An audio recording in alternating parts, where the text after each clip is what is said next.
In this account, Christ reminds us that we're all made in His image. And there's a wonderful line, verse 40, "Inasmuch as you did it to one of these, the least, my brethren, you did it to me." That clearly illustrates Christ's point. I'd like to further unpack this point, and I'd like to use an example from the Old Testament of Rahab from the book of Joshua to do so. Although we know the story of Rahab, I'd like to highlight some points so that we can more clearly make the connection between her and today's gospel. Before the book of Joshua introduces Rahab, we read that Joshua, having been an assistant to Moses, is taking over for Moses.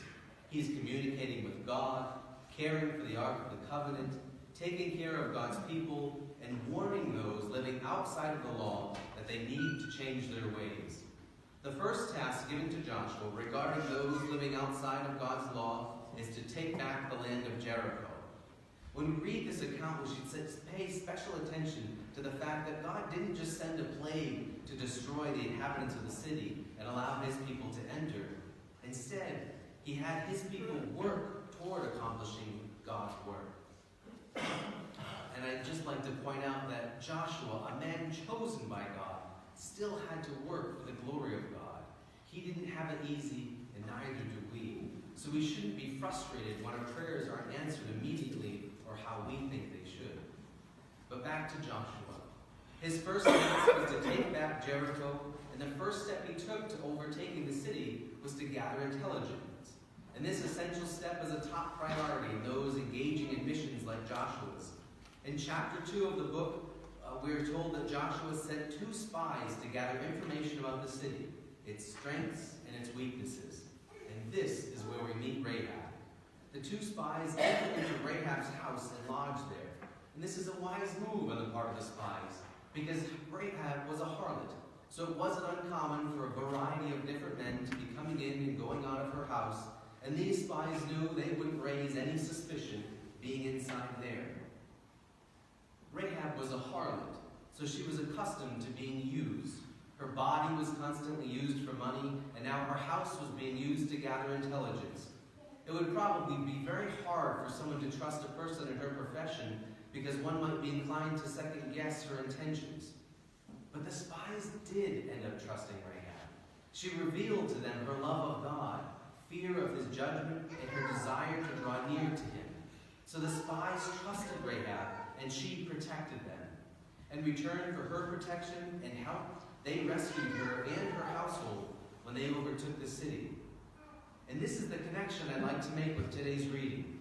Today we heard that we should be caring for all of those made in God's image and likeness, because in doing so, we're caring for Him. By caring for the least of His brethren, we're caring for Him. Oftentimes, this parable conjures up images for us that turn us into Pharisees, about whom we read just 2 weeks ago. We may think, well, I go to the hospital when someone I know is sick. I donate my clothes to St. Martin and St. John's Closet. I bring in cans of food for food drives and serve meals on Thanksgiving. But that doesn't mean we're doing things for the least of Christ's brethren. We can use the right words to display ourselves in the best light, but are we being honest with ourselves? And are we asking, are those things enough? Could we take time to look at a harlot and find out that she loves God? Would we be willing to accept that a harlot could help us do God's will? Christ said, I was hungry. When we recall how we fed the hungry, does that include feeding the drunk guy with the tattooed sleeves who was standing outside the liquor store? Or do we somehow convince ourselves that He'd use a slice of pizza to get more beer? Lord, have mercy. When we look at people in need, do we see Christ in whose image they're made? Do we have the ability or even the desire to take off the glasses that we wear that only allow us to see the pink-haired girl with black nail polish and lipstick vaping and wondering, why does she do that to herself? Or can we look at her instead as someone who could draw us nearer to God? When I read the story of Rahab and that she was a harlot, I can't imagine asking a harlot for help. But the men Joshua sent to complete the work of the Lord, they saw her as a person. They saw her made in the image of God, and they stayed at her house. And when they saved her city, when her city was destroyed, they saved her. Is our faith strong enough to save a harlot? This gospel is really comforting when we paint a picture of it with people who look and act as we do. But it's really convicting when we ask ourselves the real question Christ is asking. Did you help the least of my brethren? And when we think about those people that are not the ones related to us through looks, interests, or social class, that instead are the outcasts of society, how do we answer that question? And more importantly, how will that question be answered when Christ asks us, sitting on his judgment seat?